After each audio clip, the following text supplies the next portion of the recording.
جی اس وقت ہم کھڑے ہیں جو ہے نا ریمبو سینٹر کے قریب، اور اس سے متصل جو ہے وہ دفتر ہے نظام مصطفیٰ پارٹی کا۔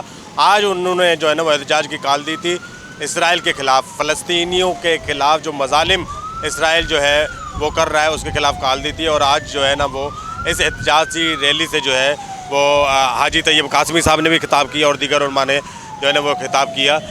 چلتے ہیں دیکھتے ہیں کہ انہوں نے جو ہے وہ اپنے پیغام میں کیا کہا۔ اسلام میں بھی اور پوری دنیا میں بھی اور UN کو بھی سمجھنا چاہیے کہ وہ یہود اور نصاری کی حمایت کو ترک کریں اور تمام عالم کو جو ہے وہ امن اور سلامتی عطا کریں۔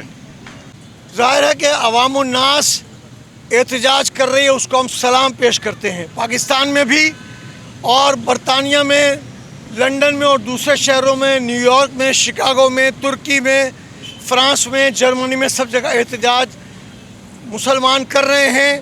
ان کو تو ہم سراہتے ہیں۔ حکومت کا کام صرف احتجاج کرنا نہیں ہے، حکومت کا کام OIC کو بیدار کرنا ہے، عرب لیگ کو بیدار کرنا ہے۔ اقوام متحدہ کا اصلی چہرہ عوام کے سامنے لانے کی ضرورت ہے، جو کشمیر کا مسئلہ بھی حل نہیں کر رہا اپنی قراردادوں کے مطابق، جو فلسطین کا مسئلہ بھی UN حل نہیں کر رہا ہے۔ ظاہر ہے کہ جب تک ہم اپنی قوت کا بھرپور مظاہرہ نہیں کریں گے تو یہ کام نہیں ہوگا۔ اور جنرل راحیل شریف کی سربراہی میں جو فوج تشکیل دی گئی تھی وہ کہاں ہے؟ وہ کیا کر رہی ہے؟ کیا ان کو فلسطین کے چھوٹے چھوٹے بچے شہید ہوتے ہوئے نظر نہیں آ رہے؟ کیا ان کو بزرگوں کو شہید کرنا ظلم ہوتا ہوا نظر نہیں آ رہا؟ کیا خواتین کے ساتھ جو ظلم ہو رہا ہے وہ ان کو نظر نہیں آ رہا؟ وہ ان کے جاگنے کے لیے، بیدار ہونے کے لیے کافی نہیں ہے؟ ظاہر ہے عوام احتجاج کر کے اپنے حکمرانوں کو بیدار کریں، اور حکمران اس معاملے کو ترکی، پاکستان، مصر اور ملیشیا، قطر سب مل کر کے، ایران سب مل کر کے بھرپور احتجاج کر کے فلسطین سے، مسلمانوں سے، بیت المقدس سے اور اقصی مسجد سے اپنی ایمانی محبت کا انہیں بھرپور مظاہرہ کرنا چاہیے۔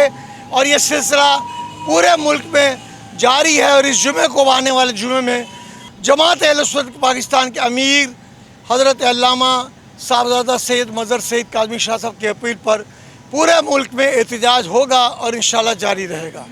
جی نظام مصطفیٰ پارٹی نے آج اب یہاں پر جو ہے نا وہ احتجاجی مظاہرہ کیا، اور یہاں پر جو ہے نا وہ مقررین نے بڑے جوش اور جذبے کے ساتھ جو ہے نا عوام سے اپیل کی ہے، مسلمانوں سے اپیل کی ہے کہ اسرائیلی مصنوعات کا مکمل طور پر بائیکاٹ کیا جائے، اور مسلمان ممالک جتنے بھی ہیں، مسلم ممالک، ان کی جو مصنوعات ہیں ان کو خریدا جائے۔ اور حکومت پر زور دیا ہے کہ OIC میں اور جو ہے وہ یونائٹڈ نیشن میں اس مسئلے کو جو ہے نا وہ ابھارا جائے، اور پھر جو ہے نا اس فوج کے بارے میں بھی انہوں نے سوال اٹھایا جس کے سربراہ راحیل شریف ہیں کہ وہ فوج کیا کر رہی ہے، اور پھر عوام کو جو ہے نا وہ احتجاجی مظاہرے لگاتار کرنے کے لیے جو ہے انہوں نے کہا، اور یہ بھی کہا کہ یہ احتجاجی سلسلہ یوں ہی جاری اور ساری رہے گا جب تک جو ہے نا وہ یہ جو صہیونی طاقتیں ہیں یا اسرائیلی مظالم ہیں یہ اپنا دم توڑ نہیں دیتی۔ کیمرہ مین حسین ہیرو کے ساتھ مصور بلوچ، سلامتی نیوز، کراچی۔